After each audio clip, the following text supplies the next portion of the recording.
மூவலூர் ராமாமிர்தம் ஒருங்கிணைந்த தஞ்சை மாவட்டத்தை சேர்ந்த மூவலூர் ராமாமிர்தம் சமூக சீர்திருத்தவாதியும் பெண்ணுரிமை போராளியும் எழுத்தாளரும் ஆவார். இவர் எழுதிய தாசிகளின் மோசவலை அல்லது மதிப்பெற்ற மைனர் என்ற புதினம் தேவதாசி பெண்களின் அவல நிலையை வெளிப்படுத்தியது. காங்கிரஸ் இயக்கத்தில் இருந்து பின்னர் பெரியாருடன் சுயமரியாதை இயக்கத்தில் பங்கேற்ற மூவலூர் ராமாமிர்தம் தேவதாசி முறையை ஒழிக்க போராட்டத்தை முன்னெடுத்தார்.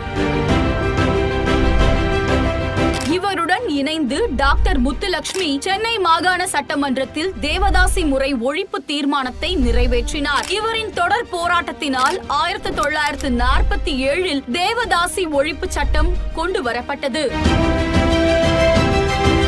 1938 முதல் இந்தி திணிப்பு எதிர்ப்பு போராட்டத்தில் திருச்சி முதல் சென்னை வரை நெடும்பயணம்